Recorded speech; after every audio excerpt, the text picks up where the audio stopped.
Welcome to Ask Andrew. I'm Andrew Ledet, husband, coach, musician, and delegator. Today I'll take another stab at ruining one of the great dramas. Last week we imagined a coaching session between Gustavo Fring and Walter White.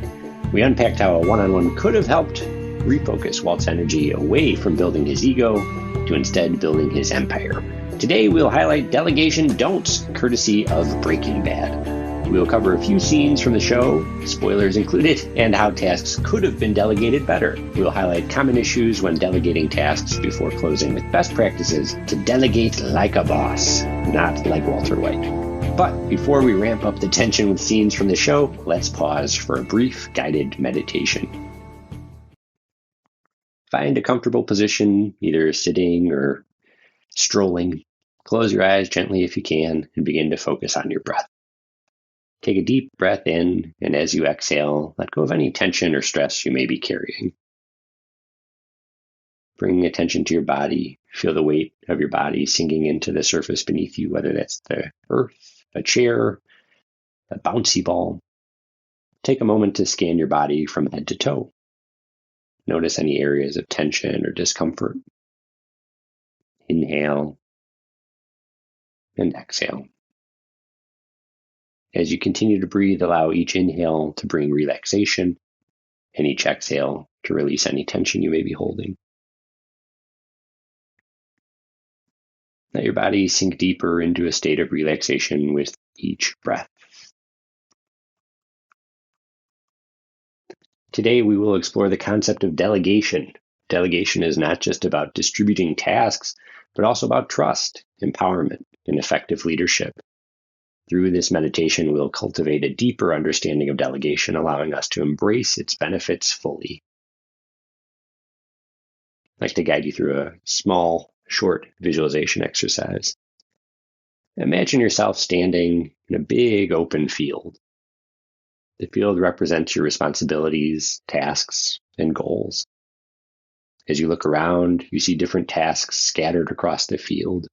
Some are small, some are big, and some may seem overwhelming. Take a moment to observe these tasks without judgment.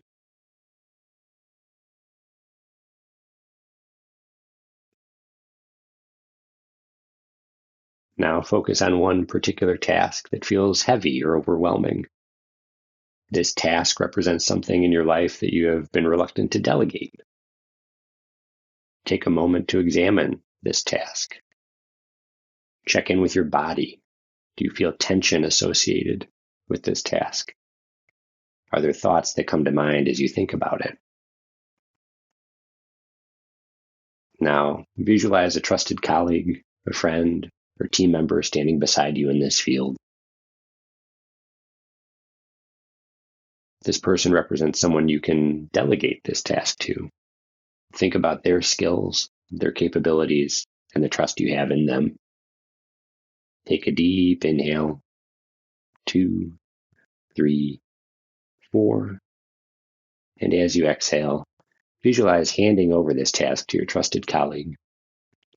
As you hand over the task, feel the weight being lifted from your shoulders or wherever you hold that stress. Release any attachment to controlling the details and trust that this task is in capable hands. As you watch your trusted colleague take on this task, feel a sense of relief and freedom. Know that by delegating, you are empowering others and yourself. Embrace this feeling of trust and surrender. Allow yourself to fully let go of the need to control every aspect. Inhale and exhale. Take a moment to express gratitude for the ability to delegate. Feel a sense of appreciation for the support and collaboration of your team members. Know that by working together, you can achieve more than you ever could alone. As we bring this meditation to a close, take a deep breath in and exhale. Take one more inhale together. 2, 3, 4. Start to bring awareness to the present moment. Exhale. Wiggle your fingers, wiggle your toes, And when you're ready, slowly open your eyes.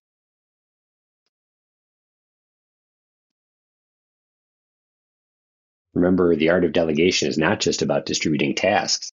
It's about trust, empowerment, and effective leadership. Embrace this power of delegation and watch as it transforms your life and the lives of those around you.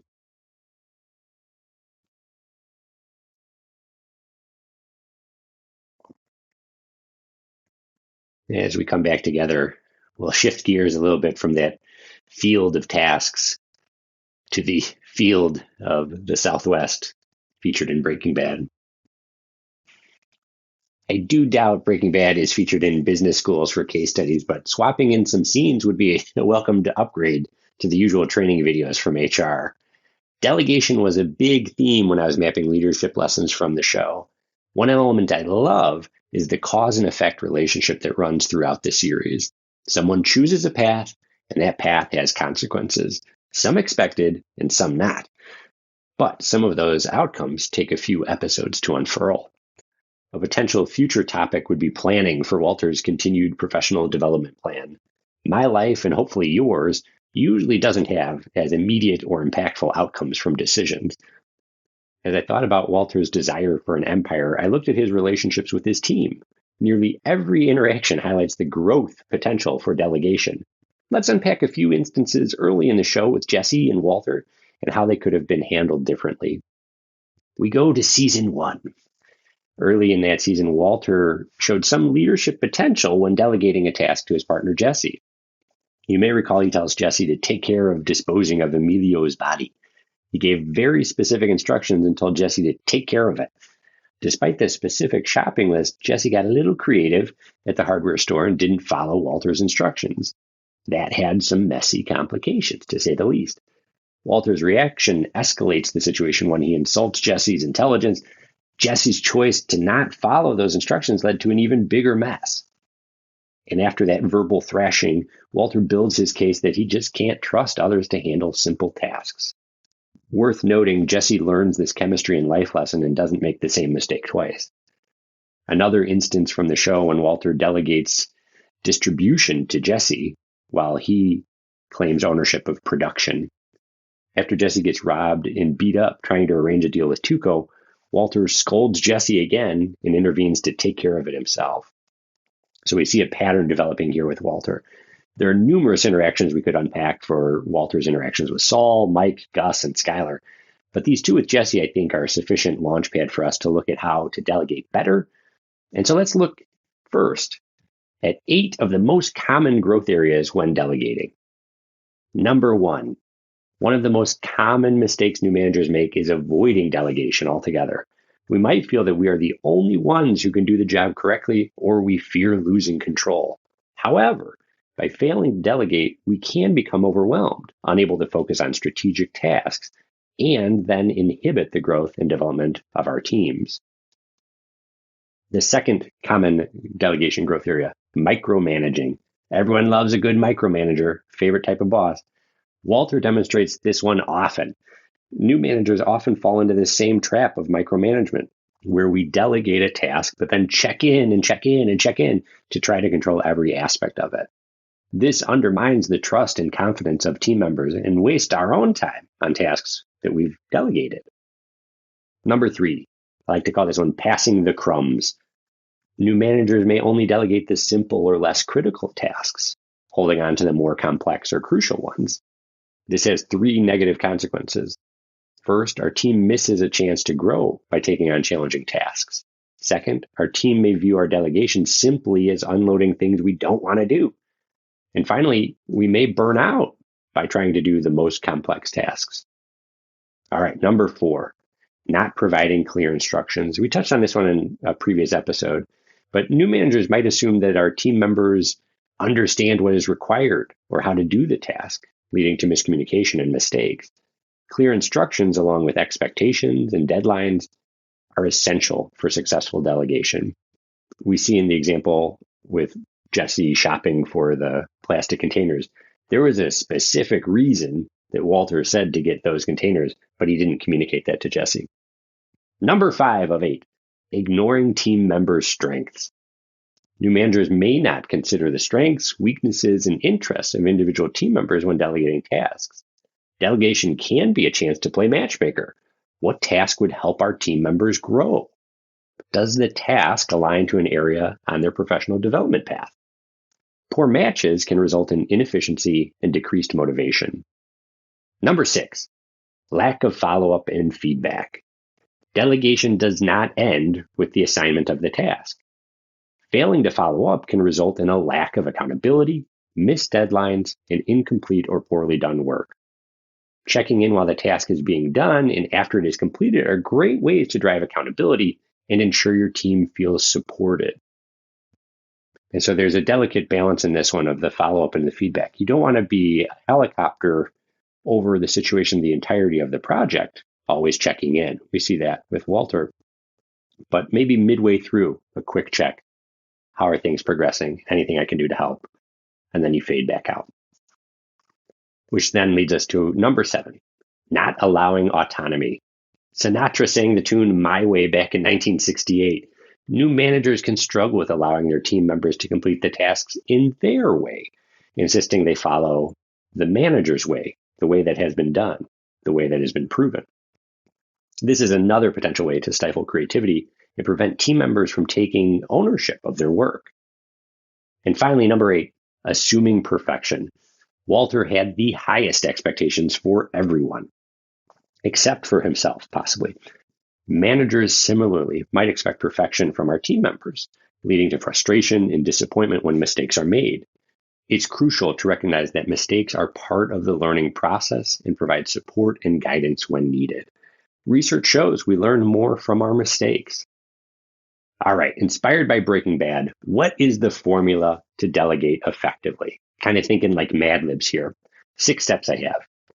First, explain the task and include the key elements. Who, what, when. Second, why? Why are you sharing this task? This part is often missed. A forwarded email isn't the best way to delegate a task, especially when the task may be new to someone. Instead, include why the task is important and what you hope the person learns in the process. Third part of our formula. Some tasks may not have a lot of wiggle room, as we learned from Jesse's task. If that is the case, be explicit when assigning the task. This could be how something is to be done procedurally or the result needing to be in a certain format. How much artistic creativity is licensed for this task? Think about that. Some fun ways you can play with that too. Fourth, share that you have confidence in the person. You believe they are up for the task. I believe you can do this. I'm confident you can do this. Some suggested language. Number 5, offer help if they need it during the process.